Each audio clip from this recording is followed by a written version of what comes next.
J'ai enterré mon fils de 8 ans, Gabin, toute seule, sous le ciel de plomb de Bordeaux qui semblait pleurer avec moi.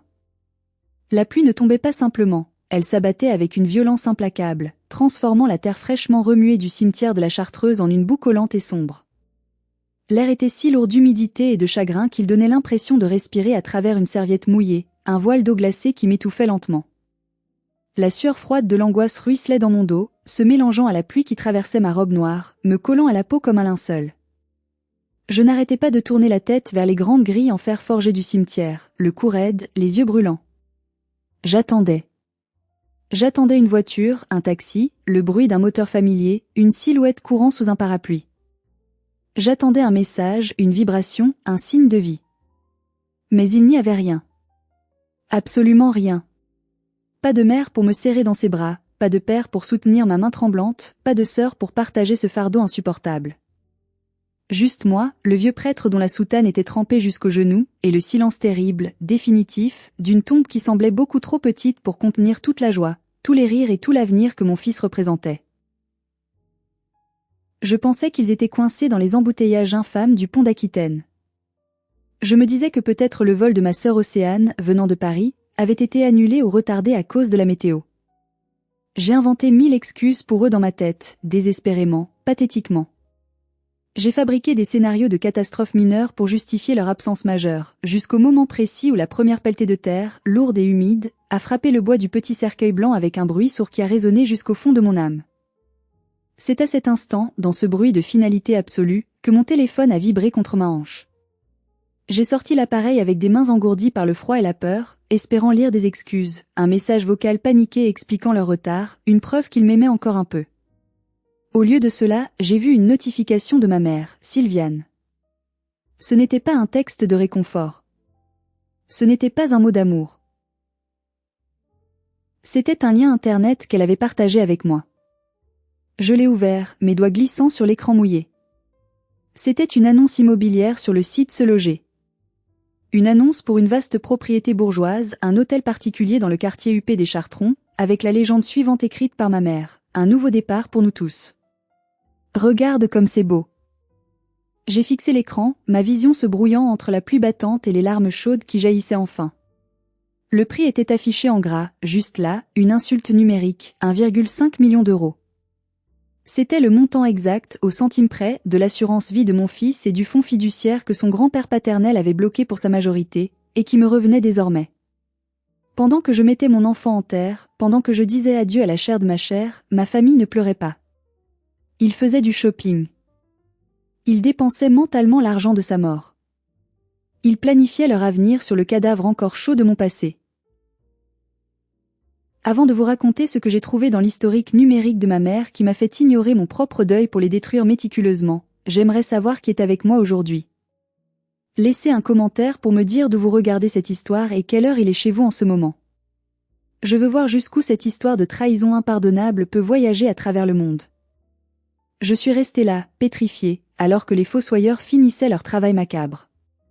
Le prêtre a posé une main hésitante sur mon épaule, murmurant quelque chose sur la volonté de Dieu et la paix éternelle, mais je ne l'entendais plus. Un froid différent, bien plus mordant que celui de ce mois de novembre bordelais, s'était emparé de mes entrailles. C'était le froid de la lucidité. J'ai conduit jusqu'à chez moi dans un silence absolu, mécanique.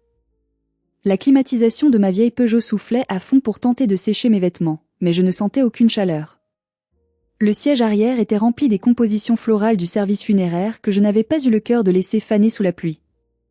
L'odeur des lys blancs était si forte, si entêtante dans l'habitacle fermé, qu'elle me donnait la nausée. Cela sentait le salon funéraire. Cela sentait la fin du monde compressé dans un trajet de 10 kilomètres le long de la Garonne. Quand j'ai déverrouillé la porte de mon appartement, le silence ne m'a pas semblé paisible comme autrefois. Il était lourd, écrasant, accusateur. Je suis entrée dans la cuisine, j'ai jeté mes clés sur le comptoir en granit et j'ai fixé l'espace vide où Gabin avait l'habitude de s'asseoir pour prendre son petit déjeuner, ses jambes se balançant joyeusement, une trace de chocolat au coin des lèvres. J'ai attendu l'effondrement. J'ai attendu que mes genoux cèdent sous le poids du chagrin, que les sanglots incontrôlables commencent, que la douleur m'engloutisse tout entière comme une marée noire. Mais cela n'est pas venu. À la place, une étrange clarté glaciale, tranchante comme un scalpel, s'est installée en moi. Elle a commencé à la base de ma colonne vertébrale et est remontée, refroidissant la chaleur de ma colère, aiguisant ma vision jusqu'à ce que tout dans la pièce semble être en haute définition, aux arêtes dangereuses. J'ai ouvert mon ordinateur portable. Je devais savoir. Je devais comprendre pourquoi ma mère m'avait envoyé ce lien à cet instant précis. Je me suis connecté à l'application de localisation familiale, celle que nous avions installée il y a des années pour la sécurité de mes parents vieillissants, et qu'ils avaient manifestement oublié de désactiver dans leur euphorie. Le point bleu de ma mère n'était pas à l'hôpital Pellegrin, comme elle l'avait prétendu la veille au téléphone, la voix tremblante, en disant que mon père avait fait un malaise cardiaque. Le point bleu de mon père, Bernard, était juste à côté du sien. Et celui de ma sœur, Océane, aussi. Ils n'étaient pas aux urgences. Ils n'étaient pas dans les bouchons. Ils étaient au pressoir d'argent, l'un des restaurants les plus chers, les plus exclusifs et les plus difficiles d'accès de Bordeaux. Ce que j'allais découvrir ensuite sur les réseaux sociaux allait transformer ma tristesse en une arme mortelle, forgée pour anéantir ceux qui m'avaient donné la vie. Mes mains tremblaient légèrement, non plus de froid, mais d'une rage sourde, pulsatile, qui montait en pression dans mes tempes. J'ai ouvert Instagram sur mon navigateur.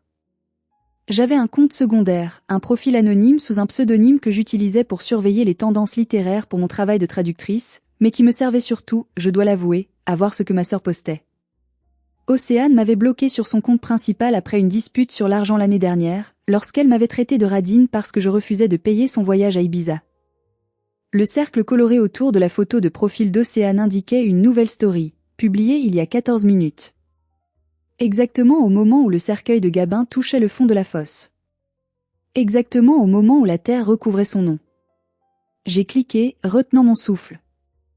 L'image qui s'est affichée a failli me faire vomir physiquement sur mon clavier. C'était une photo prise en mode selfie, avec un filtre beauté excessif. Au premier plan, Océane faisait sa moue caractéristique, ses lèvres repulpées à l'acide hyaluronique brillant sous les lumières tamisées et dorées du restaurant étoilé. Elle tenait une coupe de champagne en cristal, le liquide pétillant capturant la lumière. À l'arrière-plan, légèrement flou mais parfaitement reconnaissable, mes parents, Bernard et Sylviane, souriaient. Mon père, soi-disant victime d'une crise cardiaque la veille, avait le teint rougeau d'un homme qui en était à son 3e verre de grand cru, et il riait aux éclats, la tête renversée en arrière. Ma mère, qui m'avait dit être trop bouleversée pour parler, dégustait une bouchée de ce qui semblait être du homard bleu. La légende, écrite en lettres stylisées dorées qui clignotaient, disait « Enfin la lumière au bout du tunnel ». Des temps difficiles, mais une récompense bien méritée arrive. Le karma fait bien les choses. Hashtag nouveau départ, hashtag famille d'abord, hashtag héritage, hashtag blessed, hashtag riche vib, hashtag héritage. Hashtag blessed. Les mots ont frappé mon esprit comme des balles de gros calibre. Gabin n'était même pas encore froid dans sa tombe, la terre n'avait même pas encore séché sur son cercueil, qu'il célébrait déjà l'encaissement de son décès. Il ne voyait pas un enfant mort. Il ne voyait pas le petit garçon qui aimait l'astronomie, qui construisait des fusées en Lego, qui avait un rire contagieux. Il voyait un ticket de loterie gagnant. Il voyait 1,5 million d'euros libres d'impôts. J'ai fait une capture d'écran. C'était la première pièce à conviction. Mon cœur battait si fort que je l'entendais dans mes oreilles, un tambour de guerre. J'ai continué à creuser. Je me suis connecté au compte bancaire commun que je partageais encore avec ma mère. C'était un vestige de l'époque où je gérais les soins de ma grand-mère avant son décès. Un compte que je n'avais jamais pensé à fermer par négligence ou peut-être par habitude de toujours tout gérer pour eux. L'accès me permettait de voir certaines transactions croisées et les alertes de dépenses. J'ai vu la commande chez le fleuriste de luxe au nom de la rose. Pas pour la tombe de Gabin. Non, aucune fleur n'avait été envoyée pour mon fils par ses grands-parents. C'était une commande de 450 € pour un bouquet colossal de roses blanches et dorées, livré à l'adresse de l'agence immobilière de prestige qui gérait la vente de la villa des Chartrons. La note attachée à la commande, visible dans le détail de la facture numérique, disait « Merci de nous réserver cette merveille. Les fonds seront débloqués sous 48 heures. Nous signons dès que le virement arrive. Famille Delacroix. Date de la commande, il y a 3 jours. Gabin est mort il y a 5 jours dans cet accident stupide, fauché par une voiture alors qu'il faisait du vélo. Ils avaient commencé à planifier l'achat de la maison 2 jours après la mort de mon fils. Pendant que j'étais à la morgue pour identifier son petit corps brisé, pendant que je hurlais de douleur dans les couloirs stériles de l'hôpital Pellegrin, pendant que je choisissais ses vêtements pour l'enterrement, eux, ils visitaient des maisons. Ils calculaient. Ils préparaient leur avenir. Ils n'avaient pas raté l'enterrement à cause d'une urgence médicale. C'était un choix délibéré, calculé et cruel. Ils ne voulaient pas gâcher leur bonne humeur de célébration avec l'ambiance morose d'un cimetière sous la pluie. Ils préféraient le homard et le champagne à la boue et aux prières. Je n'ai pas crié. Je n'ai pas jeté l'ordinateur à travers la pièce. Je suis restée assise là, dans la pénombre de ma cuisine, et le dernier petit morceau d'espoir auquel je me raccrochais s'est brisé net. L'espoir enfantin, naïf, que ma mère m'aimait, que mon père voulait me protéger, que ma sœur tenait à moi. C'était une fracture nette, propre, irréversible. J'ai ouvert un nouvel onglet, mon portail bancaire personnel. J'ai sorti un fichier Excel que je tenais secret depuis des années, caché dans un dossier nommé administratif divers. Je l'appelais le Grand Livre. Le Grand Livre avait commencé il y a 4 ans, juste après que mon père, Bernard, ait pris sa retraite anticipée à 58 ans parce qu'il méritait une pause après une carrière médiocre dans la fonction publique. Ligne 1, 96 000 euros. C'était le total que j'avais versé pour rembourser leur deuxième hypothèque. Chaque mois, comme une horloge suisse, 2 000 euros quittaient mon compte durement gagné pour aller sur le leur. Je me souvenais de la première fois que je l'avais envoyé. Ma mère m'avait appelé en larmes, hystérique, disant qu'ils allaient perdre la maison familiale de mon enfance.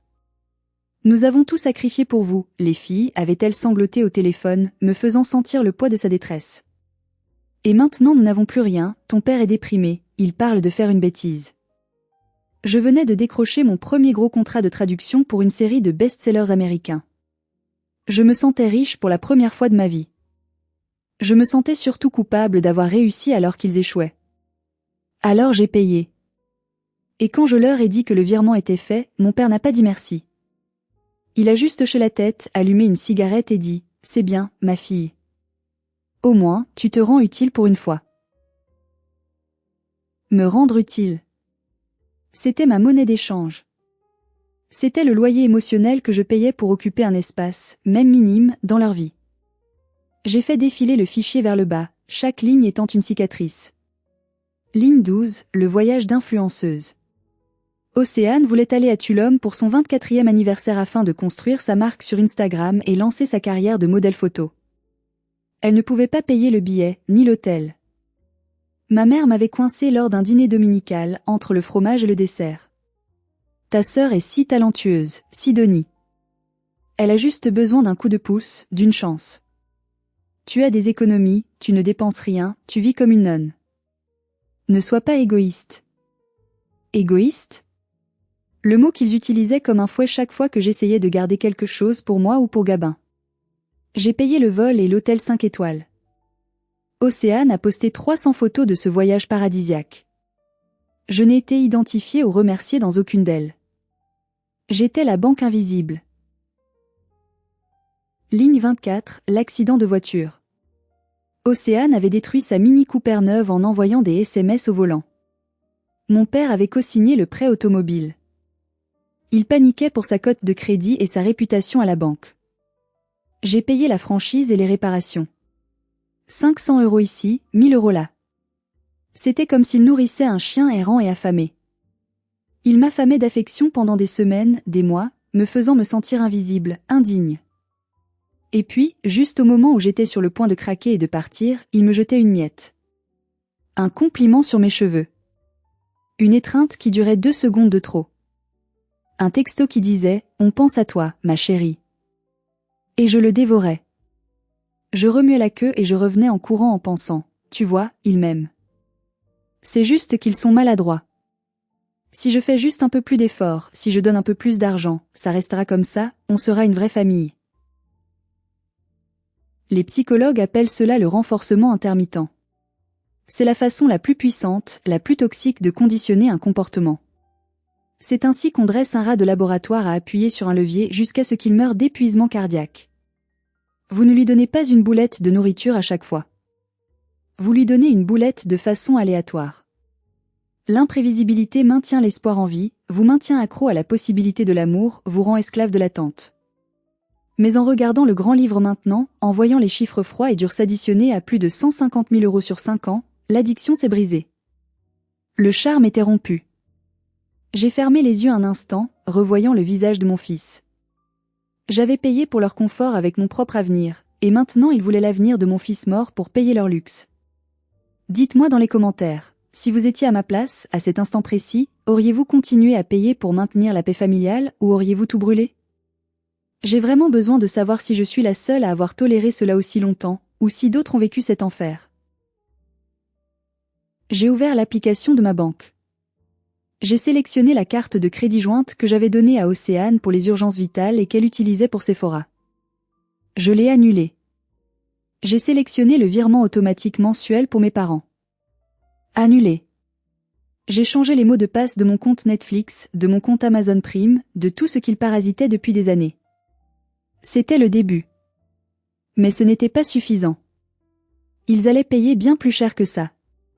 Soudain, on a frappé à la porte. Pas un coup poli, ni hésitant. C'était le martèlement lourd, arrogant et familier de gens qui croyaient être propriétaires de l'immeuble, de ma vie et de mon âme. Je me suis approché de la porte sur la pointe des pieds et j'ai vérifié les yutons.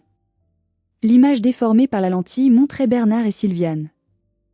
Et derrière eux, Océane, pianotant nonchalamment sur son téléphone, comme si elle attendait un Uber.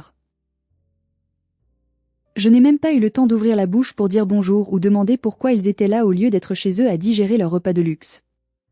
J'avais oublié, dans ma douleur, que je leur avais donné un double des clés il y a 3 ans, au cas où il m'arriverait quelque chose. Quelle ironie. J'entendis le cliquetis métallique de la clé dans la serrure, le bruit des pennes qui glissent, et la porte s'ouvrit à la volée. Ils sont entrés comme une tempête, comme une armée d'occupation. Bernard a poussé ses valises à roulettes Louis Vuitton des contrefaçons turques de haute qualité que j'avais payées lors de leurs dernières vacances dans mon entrée étroite, et raflant la peinture du mur au passage sans même s'en soucier. Il ne m'a pas regardée. Il ne m'a pas prise dans ses bras. Il n'a pas cherché mon regard pour y lire ma douleur. Il a marché droit vers la cuisine, a ouvert le réfrigérateur comme s'il était chez lui, et a commencé à sortir des choses, les inspectant avec dégoût. Périmé, marmonna-t-il en jetant une brique de lait dans la poubelle. Flétri, dit-il en jetant un sachet d'épinards bio que j'avais acheté pour Gabin. Mon Dieu, Sidonie, comment peux-tu vivre comme ça? Il effectuait un contrôle de bien-être, en apparence, mais cela ressemblait à une descente de police, à une perquisition. Il montait un dossier contre moi. Je pouvais presque entendre ses pensées, elle ne peut même pas faire les courses. Elle ne peut pas fonctionner. Elle est inapte. Ma mère, Sylviane, se tenait dans le couloir, regardant les murs avec un air critique. J'avais accroché mes dernières illustrations botaniques là, mon travail, ma passion. C'est si sombre ici, Sidonie, dit-elle, sa voix tremblant d'une fragilité répétée et théâtrale. Elle a effleuré un cadre du doigt. Et ces dessins, c'est obsessif. Ce n'est pas sain. Tu es en train de sombrer dans la dépression, ma pauvre fille. Océane est entrée la dernière. Elle n'a même pas enlevé ses lunettes de soleil de marque, alors qu'il faisait sombre dehors et qu'il pleuvait encore. Elle s'est dirigée directement, sans hésitation, vers le couloir menant aux chambres. Je l'ai suivie, le cœur battant, une boule de feu dans la gorge. Elle est entrée dans la chambre de Gabin. La chambre était intacte, figée dans le temps. Ses Legos étaient encore éparpillés sur le tapis bleu, sa construction inachevée de la fusée Saturne trônait sur le bureau. L'odeur de mon fils, ce mélange unique de shampoing à la fraise, de crayon de cire et de vie, flottait encore dans l'air comme un fantôme doux. C'était un sanctuaire. Océane a reniflé avec dédain, plissant le nez. Ça sent le renfermer ici, a-t-elle dit. Elle a avancé et a attrapé la console Nintendo Switch de Gabin qui était posée sur la table de nuit. Il n'en a plus besoin, n'est-ce pas? Je vais la prendre. Je peux la vendre sur Vinted, ça me fera un peu d'argent de poche pour la semaine, j'ai vu un au sympa chez Zara. J'ai senti une onde de choc électrique traverser mon corps, du bout des orteils jusqu'à la racine des cheveux. Pose ça, ai-je dit, ma voix basse, tremblante mais dangereuse. Elle s'est retournée, surprise, comme si le meuble venait de parler. Quoi? Allez, Sidonie, ne sois pas macabre. Ce ne sont que des objets en plastique. Il est mort, il s'en fiche. Tu dois passer à autre chose. Maman a dit que tu devais vider cette pièce de toute façon pour qu'on puisse stocker nos affaires. On a beaucoup de valises. Stocker leurs affaires? Dans la chambre de mon fils mort? Je me suis appuyée contre le cadre de la porte pour ne pas tomber, mes ongles s'enfonçant dans le bois. Qu'est-ce que vous faites ici? Ai-je demandé, assez fort pour que mes parents entendent depuis le salon. Ma mère est apparue dans l'encadrement de la porte, les bras grands ouverts, jouant la mère éplorée à la perfection. Nous sommes venus te sauver, ma chérie. Nous ne pouvions pas te laisser seule dans cet état lamentable. Nous allons rester ici un moment. Nous allons prendre soin de toi. Prendre soin de moi. C'était le code familial pour « Nous allons prendre le contrôle de ta vie et de tes finances ». Bernard est arrivé derrière elle, une pomme à la main qu'il croquait bruyamment, des miettes tombant sur le tapis. Et nous devons parler de l'avenir, Sidonie. L'avenir financier. Cet argent, il ne doit pas dormir. C'est ce que Gabin aurait voulu. Qu'il serve à la famille, aux vivants. Gabin avait 8 ans. Ce qu'il voulait, c'était aller sur Mars, avoir un chien et manger des crêpes au chocolat tous les dimanches. Il ne savait même pas ce qu'était une hypothèque ou un investissement immobilier. Ils s'installaient. Ils envahissaient mon sanctuaire, profanaient la mémoire de mon fils, et préparaient le terrain pour le vol du siècle sous mes yeux. Mais je n'allais pas les laisser faire. J'ai pris une profonde inspiration, ravalant ma rage pour la transformer en stratégie. Installez-vous, ai-je menti, forçant un calme que je ne ressentais pas. On parlera au dîner. Ce qu'il ne savait pas, c'est que j'avais activé l'enregistrement vocal sur mon téléphone glissé dans ma poche. Chaque mot, chaque insulte, chaque menace serait enregistrée. Le dîner a été une torture psychologique savamment orchestrée, un chef-d'œuvre de manipulation. J'avais préparé une simple quiche lorraine, n'ayant ni la force ni l'envie de cuisiner un festin pour mes bourreaux, et Bernard n'a pas manqué de le souligner dès la première bouchée. C'est un peu sec, a-t-il dit en piquant sa fourchette dans la pâte avec dédain, faisant la grimace. Mais bon, on ne peut pas t'en vouloir, vu ton état mental dégradé. Tu n'es plus toi-même. Ils avaient sorti leur propre bouteille de vin, un Bordeaux supérieur rouge sombre qu'ils ne m'ont pas proposé, se servant généreusement. Océane était sur son téléphone, textant frénétiquement sous la table, le visage illuminé par la lumière bleue de l'écran, gloussant de temps en temps. Puis, l'attaque a commencé, coordonnée comme une manœuvre militaire. Sidonie a commencé ma mère, posant sa main sur la mienne. Sa peau était froide, moite, comme celle d'un serpent. Elle a pris son ton de voix le plus doux, celui qu'elle utilisait pour demander de l'argent. Nous avons vu la maison. Celle que je t'ai envoyée par message. Elle est parfaite. Il y a une dépendance au fond du jardin, un petit studio. Tu pourrais y vivre. Ce serait ton petit atelier pour tes dessins. Tu serais tranquille. J'ai relevé la tête, fixant ses yeux fuyants. La dépendance? Je croyais que c'était une maison pour la famille. C'est le cas, s'est exclamé Océane, daignant enfin lever les yeux de son écran. Mais moi et maman et papa, on a besoin de la maison principale pour recevoir. Tu sais, pour mon image, pour mes partenariats. Je ne peux pas faire venir des sponsors ou des photographes dans une cabane. Et toi, tu aimes être seule, non? Tu as toujours été la solitaire bizarre de la famille, l'introvertie. Donc, leur plan était clair, limpide, utiliser l'argent de mon fils pour s'acheter un château, et me loger dans la cabane du jardinier comme une domestique, tout en me faisant probablement payer les factures et l'entretien. Ils voulaient me parquer au fond du jardin comme un vieux meuble encombrant. L'argent de l'assurance est bloqué, ai-je menti calmement, testant leur réaction. C'est une procédure longue, il y a une enquête. L'atmosphère dans la pièce a changé instantanément. La température a semblé chuter de 10 degrés. La fausse chaleur maternelle a disparu. Le visage de Bernard est devenu dur, ses yeux porcins se sont plissés, et sa mâchoire s'est contractée. Ne nous mens pas, Sidonie, a-t-il grondé, sa voix montant d'un octave. Je sais comment ça marche. Je ne suis pas un idiot. J'ai appelé ton banquier ce matin en me faisant passer pour toi, j'ai imité ta signature vocale. L'argent est arrivé hier sur le compte de dépôt. Il avait usurpé mon identité. Il avait commis une fraude bancaire sans même cligner des yeux. C'est 1,5 million d'euros, Sidonie, a continué ma mère, sa voix devenant aiguë, hystérique. C'est une somme indécente pour une femme seule, sans mari, sans enfant. Tu vas te faire avoir par des escrocs. Tu n'es pas stable. Regarde-toi. Tu n'as même pas pleuré à l'enterrement ce matin. C'est anormal. C'est pathologique. Les gens parlent. Qui parle, ai-je demandé, serrant ma serviette dans mon poing sous la table. Tout le monde, a crié Océane.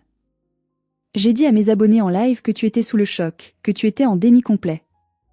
Ils sont tous d'accord. Tu as besoin d'aide professionnelle. Bernard a posé ses couverts avec fracas sur l'assiette, brisant presque la porcelaine. Assez tourné autour du pot. Demain matin, à la première heure, nous allons à la banque ensemble. Tu vas faire un virement pour l'achat de la maison, et tu vas mettre le reste sur un compte joint avec moi. Je vais gérer ça pour toi. C'est pour ton bien. Tu n'es pas en état de gérer une telle fortune. Et si je refuse, ai-je demandé, ma voix ne tremblant plus, mes yeux fixés sur les siens. Bernard a souri, un sourire laid, triomphant, qui montrait ses dents tachées de vin rouge. Il a sorti un dossier cartonné bleu de sa mallette en cuir posé près de sa chaise. Alors nous serons obligés de prendre des mesures drastiques. Pour ta protection, bien sûr. Il a ouvert le dossier et a fait glisser les papiers vers moi. À l'intérieur, il y avait des formulaires officiels cerclés de rouge, une demande de mise sous curatelle renforcée. Et pire, juste en dessous, une demande d'hospitalisation d'office pour troubles psychiatriques graves. Nous avons les témoignages, a dit Sylviane doucement, comme si elle s'excusait. Les voisins qui t'ont entendu hurler la nuit, c'était Océane qui criait au téléphone avec son ex. Le fait que tu vives recluse. Ton refus de nous parler. Le docteur Morvan, notre ami de longue date, a déjà pré-signé le certificat médical. Il est d'accord pour dire que le deuil t'a rendue dangereuse pour toi-même. Une psychose traumatique. Ils ne plaisantaient pas. Ils étaient prêts à me faire interner, à me droguer, à m'enfermer dans une cellule capitonnée, à me priver de mes droits civiques, juste pour mettre la main sur l'héritage de Gabin. Ils m'avaient coincé. Si je ne payais pas, je perdais ma liberté. Si je payais, je perdais tout ce qu'il restait de mon fils. Je devais jouer serré. Je devais gagner du temps. Je devais être plus maligne qu'eux. Je me suis levée lentement de ma chaise, comme si chaque mouvement me coûtait une énergie immense. Je savais que si je montrais de la colère, si je criais ou si je les insultais, cela confirmerait leur récit de femme hystérique et instable. Je devais être une actrice digne d'un Oscar. Je devais jouer la fille brisée qu'ils voulaient voir. Je ne savais pas que c'était si grave, ai-je bégayé, me forçant à baisser les yeux, pinçant ma peau pour faire monter des larmes. Vous pensez vraiment que je suis folle? Que je suis dangereuse? Pas folle, chérie, a dit ma mère en se levant pour me caresser les cheveux, un geste qui me donnait la chair de poule et me donnait envie de hurler. Juste, fragile. Brisée. Tu as besoin de repos, de beaucoup de repos. Laisse les adultes gérer l'argent et les soucis. J'ai besoin de dormir, ai-je dit, ma voix n'étant qu'un murmure. Laissez-moi la nuit pour réfléchir. S'il vous plaît. Je ne peux pas prendre de décision maintenant. Demain on ira à la banque. Bernard a échangé un regard complice avec Océane. Il a consulté sa montre en or. D'accord. C'est raisonnable. Mais demain à 9 heures précises. Pas de trucs bizarres, Sidonie. Si tu essaies de partir, nous appelons les services d'urgence psychiatrique immédiatement. La voiture est garée devant l'allée, tu es bloqué. Et j'ai tes clés de voiture. Il a agité mes clés devant mon nez avec un petit sourire suffisant avant de les mettre dans sa poche. Je suis entrée dans ma chambre et j'ai verrouillé la porte à double tour. J'ai poussé une chaise sous la poignée pour plus de sécurité. Je me suis assise sur mon lit, dans le noir, le cœur battant à tout rompre comme un oiseau en cage. Ils avaient tout prévu. Le chantage, la preuve sociale, la menace légale, la complicité médicale. Ils pensaient avoir gagné. Mais ils avaient oublié une chose. Ils jouaient aux dames.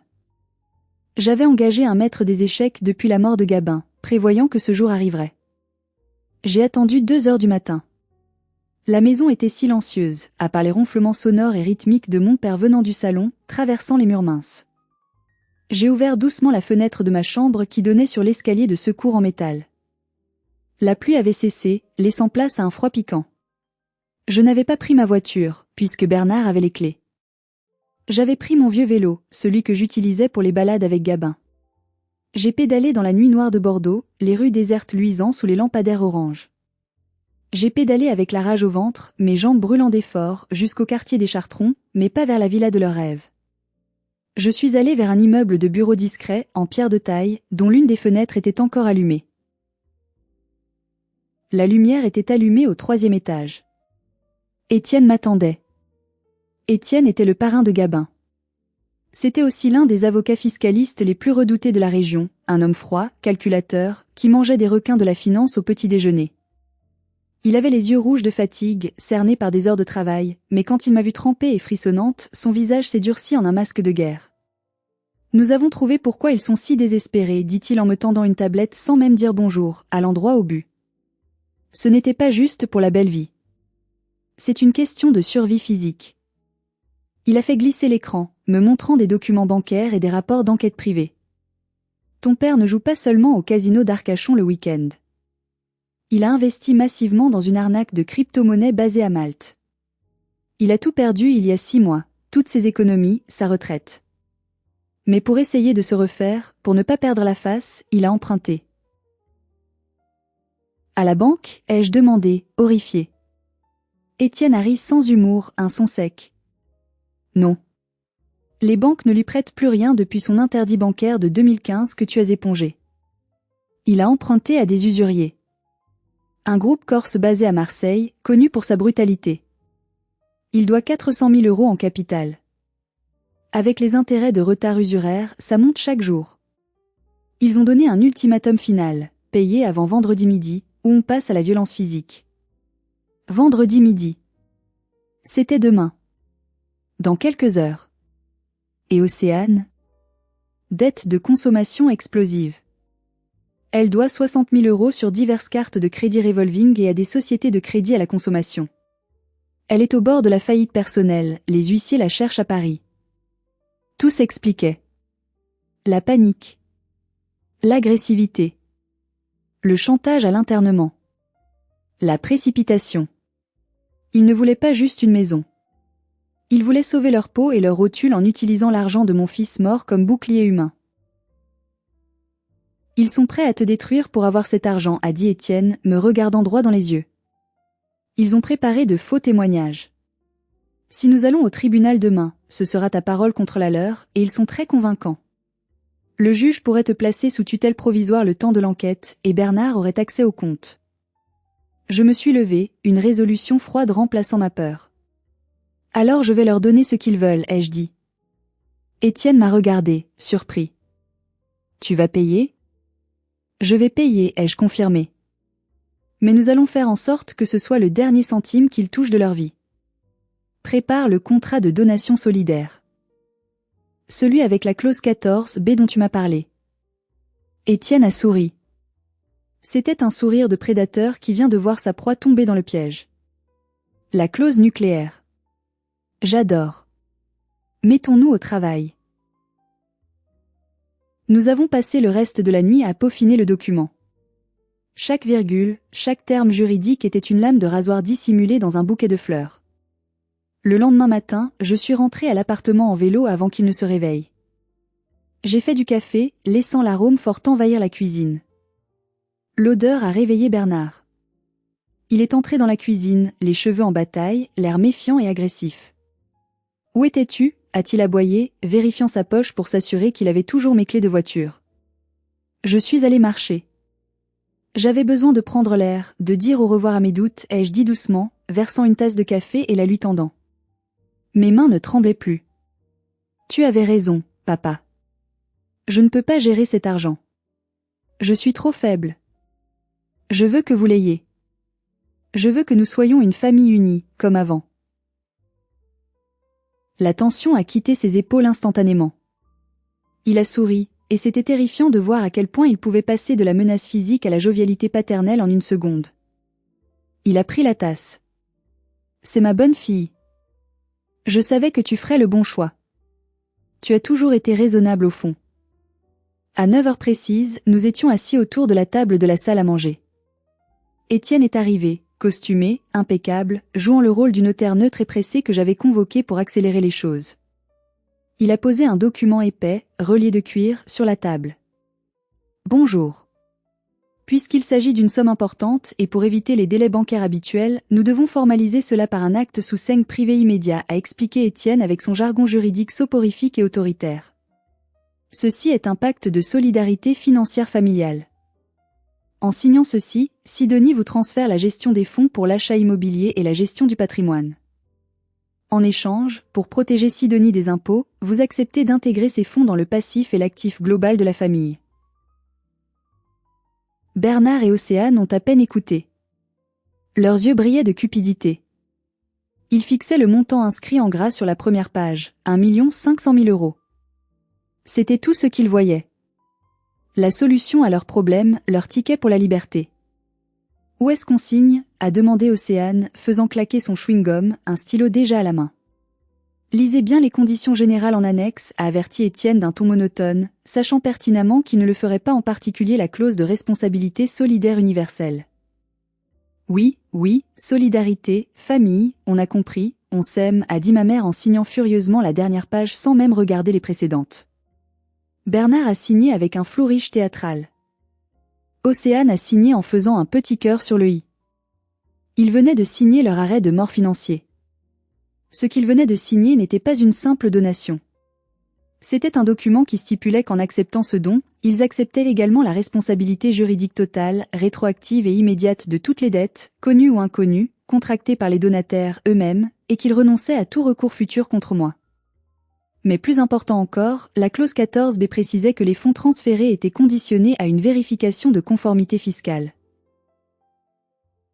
C'est fait, a dit Bernard en tapant sur la table. Maintenant, le virement, Sidonie. J'ai pris mon téléphone. J'ai ouvert l'application bancaire. J'ai entré le RIB que mon père m'avait donné avec des mains moites. J'ai tapé le montant. J'ai appuyé sur envoyer.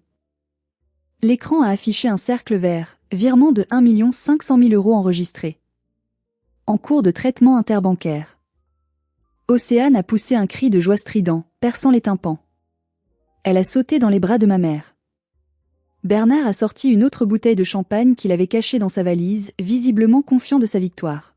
« À nous la belle vie », a-t-il hurlé en faisant sauter le bouchon qui a heurté le plafond. « Adieu la misère. On est riche. » Ils ont trinqué. Ils ont ri. Ils ont commencé à planifier leurs vacances aux Maldives, discutant de la couleur de la future Porsche d'Océane. Ils ne m'ont même pas regardé. J'étais redevenu le meuble utile, la vache à lait qu'on a fini de traire. J'ai croisé le regard d'Étienne. Il a imperceptiblement hoché la tête, un mouvement si léger que personne d'autre ne l'a vu. Il a sorti son téléphone et a envoyé un SMS préécrit sous la table. Le destinataire du SMS n'était pas un ami. C'était Tracfin, la cellule de renseignement financier française chargée de la lutte contre le blanchiment d'argent. Étienne, en tant qu'avocat, avait l'obligation de signaler toute transaction suspecte. Il venait de signaler un virement massif vers un compte déjà fiché pour des liens potentiels avec des organisations criminelles, les usuriers marseillais. Le piège était armé. La bombe était enclenchée. Il ne restait plus qu'à attendre l'explosion. Les heures suivantes ont été surréalistes. Ils sont restés chez moi, buvant mon vin, mangeant ma nourriture, célébrant leur victoire. Ils parlaient de moi comme si je n'étais pas là. On devra quand même lui trouver un bon psy, disait ma mère en sirotant sa coupe. Pour qu'elle ne fasse pas d'histoire plus tard. On la mettra dans la dépendance, a répondu Bernard. Elle sera bien. On lui achètera un chien. Il était midi. Leur limite fixée par les usuriers marseillais. Le téléphone de Bernard a sonné. Il a regardé l'écran, a pâli légèrement, mais a répondu avec l'arrogance de celui qui se croit intouchable. Oui. C'est bon, c'est réglé, ne vous inquiétez pas. L'argent est en route. Vous l'aurez cet après-midi. Oui, 1,5 million. J'ai de quoi couvrir le capital et les intérêts, et même un bonus pour votre patience. Il a raccroché, s'épongeant le front avec une serviette en papier. Des associés impatients, a-t-il dit avec un rire nerveux à l'attention de ma mère. Business, tu sais ce que c'est. Puis, 10 minutes plus tard, son téléphone a sonné à nouveau. Cette fois, la sonnerie semblait plus stridente. C'était la banque. Il a mis le haut-parleur, pensant que c'était pour confirmer la réception des fonds et le féliciter. Il voulait que nous entendions tout son succès. Monsieur Delacroix, a dit une voix glaciale, métallique. C'était le directeur de l'agence régionale. Nous vous informons que vos comptes ont été gelés. Quoi? Bernard a lâché sa coupe de champagne. Elle s'est brisée sur le carrelage avec un fracas terrible, le liquide doré se répandant comme de l'urine sur le sol blanc. Le virement est arrivé. Je l'ai vu sur l'écran. Le virement a déclenché une alerte rouge TRACFIN de niveau 1. Monsieur. En raison de l'origine des fonds, du montant, et de vos antécédents de dettes non déclarées qui viennent de remonter à la surface, ainsi que des mouvements suspects vers des comptes à l'étranger, l'État a saisi l'ensemble de vos avoirs à titre conservatoire. Une enquête pour fraude fiscale, tentative de blanchiment et organisation d'insolvabilité est ouverte. Mais l'argent de ma fille, a balbutié Bernard, s'agrippant à la table pour ne pas tomber. Cet argent est retourné à l'émetteur pour protection, monsieur. Il ne vous appartient pas. Par contre, le document que vous avez transmis à votre notaire ce matin a été enregistré. En le signant, vous avez reconnu l'existence de vos dettes cachées. Les créanciers, y compris le Trésor public, ont été notifiés de votre insolvabilité officielle. Le silence qui a suivi était assourdissant. Plus lourd que celui du cimetière. Océane a arrêté de mâcher son chewing-gum, la bouche ouverte. Ma mère s'est affaissée sur une chaise, le visage gris. Bernard s'est tourné vers moi, lentement, comme un automate. Ses yeux étaient injectés de sang, fous de rage et de terreur. « Qu'est-ce que tu as fait, salope ?» Je me suis levée. J'ai pris le dossier médical frauduleux qu'ils avaient laissé sur la table, celui destiné à m'enfermer. Je l'ai déchiré en deux, lentement, le bruit du papier déchiré étant le seul son dans la pièce. Je les ai regardés droit dans les yeux, un par un. « J'ai fait ce que tu m'as demandé, papa, dis-je calmement, ma voix résonnant avec une puissance nouvelle. J'ai laissé les adultes gérer les affaires. Il semble juste que vous soyez de très mauvais gestionnaires. » À cet instant, on a frappé à la porte. Des coups lourds, autoritaires, qui ont fait trembler les murs. Ce n'était pas la police. Pas encore. C'étaient deux hommes en veste de cuir, larges d'épaules, avec des regards qui ne promettaient aucune négociation. Les usuriers étaient venus chercher leur dû. Ils savaient maintenant que Bernard n'avait plus un sou, que ses comptes étaient gelés, et qu'il leur avait menti. La suite s'est déroulée comme un film au ralenti, une scène de chaos absolu. Bernard a essayé de s'enfuir par la porte-fenêtre du balcon, mais l'un des hommes l'a intercepté sans effort, le repoussant violemment au centre du salon. Ils n'ont pas été violents physiquement devant témoins, ils étaient trop professionnels pour ça, mais la conversation qu'ils ont eue à voix basse avec mon père a laissé Bernard blanc comme un linge, tremblant de tout son corps, urinant presque dans son pantalon de costume. « Vous avez 24 heures pour trouver une solution, ou nous prendrons des paiements en nature, a dit l'un des hommes en regardant Océane, qui a poussé un cri de terreur. Ils sont partis, laissant une odeur de danger et de tabac froid. À peine étaient-ils partis que les sirènes ont retenti. La vraie police est arrivée, appelée par la banque et par Étienne. 2 officiers de la police financière et un huissier de justice. Ils ont notifié à Bernard et Sylviane la saisie de leur maison principale à Paris et de leur véhicule pour rembourser les dettes fiscales et privées. Ma mère, Sylviane, s'est jetée à mes pieds, s'agrippant à mes chevilles, pleurant de vraies larmes cette fois, des larmes de désespoir total. « Sidonie, aide-nous. Je t'en supplie. Tu as l'argent. Tu peux payer les hommes. Tu peux payer la caution. Nous sommes ta famille. » Je l'ai regardé, prostré sur le sol couvert de champagne renversé. J'ai vu la femme qui m'avait critiqué toute ma vie, qui avait ignoré ma douleur, qui avait utilisé la mort de mon fils comme un tremplin financier. J'ai vu le monstre derrière le masque de la mère. Non, ai-je dit, reculant pour me dégager de son emprise. Je ne peux pas. Je n'ai plus d'argent pour vous. Quel projet, a hurlé Océane, le maquillage coulant sur son visage déformé par la haine, réalisant qu'elle allait devoir travailler pour la première fois de sa vie, que son rêve de richesse s'était évaporé. Tu vas tout garder pour toi, égoïste.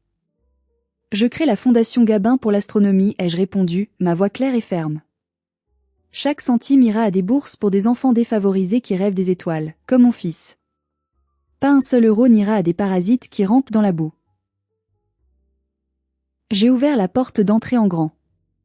Le vent froid s'est engouffré dans l'appartement, purifiant l'air vicié. Sortez de chez moi. Maintenant. Ou je porte plainte pour violation de domicile, abus de faiblesse et harcèlement moral. Et j'ai les enregistrements de vos menaces d'hier soir, de votre plan pour m'interner. La police serait ravie de les écouter. Ils sont partis. Ils ont traîné leur valise Louis Vuitton contrefaite sous la pluie qui avait recommencé à tomber. Ils n'avaient plus de voiture, Bernard ayant donné les clés aux hommes de main en gage. Ils n'avaient plus d'argent. Ils n'avaient plus de dignité. Ils marchaient dans la rue, se disputant déjà, Bernard hurlant sur Océane, Sylviane pleurant. Je les ai regardés disparaître au coin de la rue, et pour la première fois depuis la mort de Gabin, j'ai pu respirer. Les retombées ont été rapides, brutales et publiques. Mes parents ont perdu leur maison, saisie par la banque en moins de 3 mois. Bernard a été condamné à 2 ans de prison avec sursis pour fraude fiscale et complicité d'escroquerie, mais sa vie sociale est finie. Il vit maintenant dans un petit studio insalubre en banlieue, travaillant au noir pour essayer de rembourser les intérêts de sa dette aux usuriers qui ne l'ont pas oublié. Sylviane a dû prendre un travail de femme de ménage à 60 ans pour survivre. Elle m'envoie parfois des lettres d'insultes, que je brûle sans les lire. Océane a dû vendre tous ses sacs à main, ses bijoux et ses vêtements de marque sur Vinted. Elle travaille maintenant comme caissière dans un supermarché, loin du glamour qu'elle affichait sur Instagram. Elle a essayé de faire des vidéos TikTok pour pleurer sur son sort et me peindre en méchante sœur, mais Internet a la mémoire longue. J'ai publié anonymement les preuves, les enregistrements et les photos de leur fête le jour de l'enterrement. Les commentaires l'ont dévorée vivante, la forçant à supprimer ses comptes. Elle a perdu ses followers, sa seule véritable monnaie. Quant à moi, j'ai vendu l'appartement de Bordeaux. Il y avait trop de fantômes dans ces murs. J'ai pris l'argent de la vente et une partie de l'héritage qui n'était pas dans la fondation, et j'ai déménagé dans une petite maison en pierre en Provence, au milieu des champs de lavande, avec un grand jardin où je peux voir les étoiles la nuit, loin de la pollution lumineuse de la ville. J'ai adopté un chien, un Golden Retriever que j'ai nommé Sirius, comme l'étoile la plus brillante. Chaque soir, nous regardons le ciel. Je ne dis pas que je suis guérie.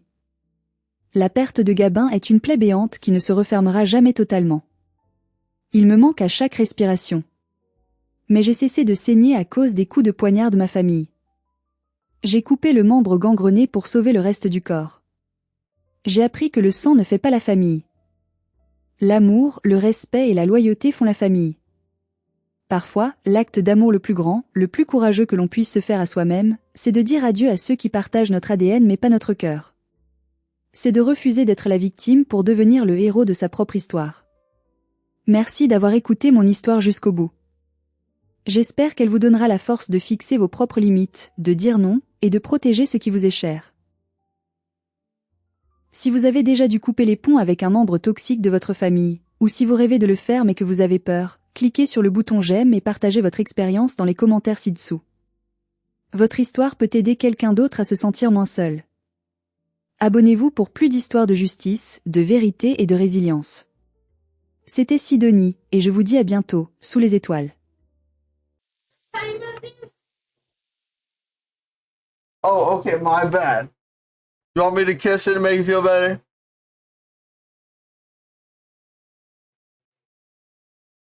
That's what I thought.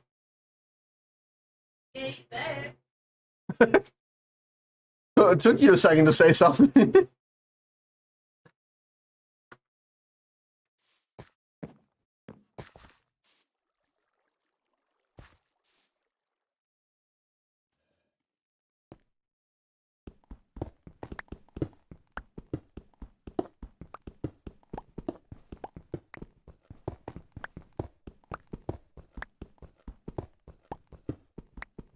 Dun, dun, dun, dun, dun, dun. Huh?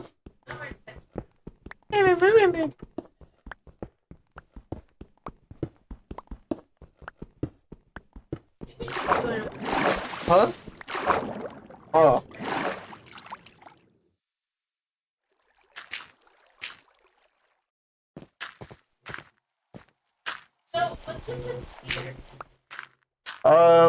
You could like ram shit if you're like on a horse or if you're on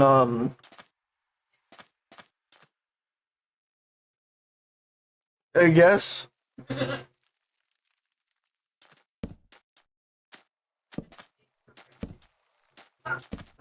I'm gonna start storing mom's milk. I want milk.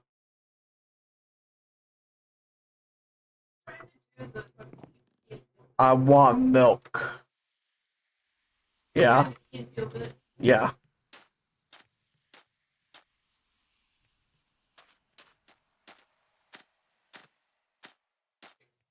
You fucked a chicken.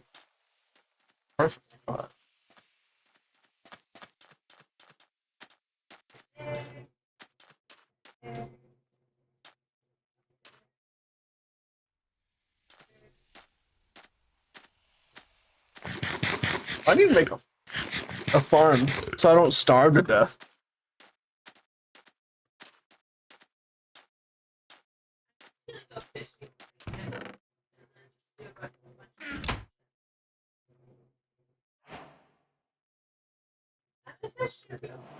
You're a fishigo? Fishigo.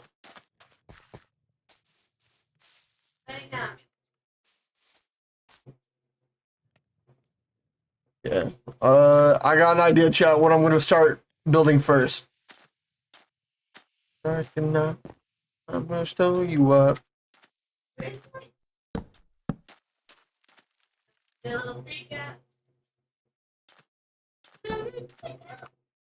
She's about to freak out, chat.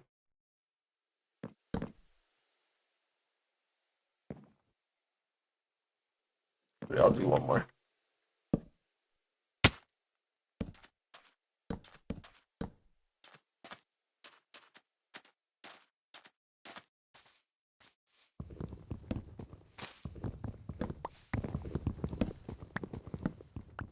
She found something. It's water. It is a lake. I know, I'm just giving you shit.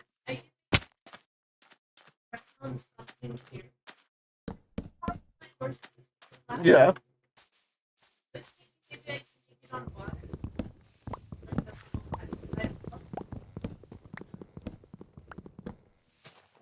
She's just a girl in the lonely world. See you later, boy. She's gonna cut you up, chat. You better be tapping to me. Oh, hi, skeleton.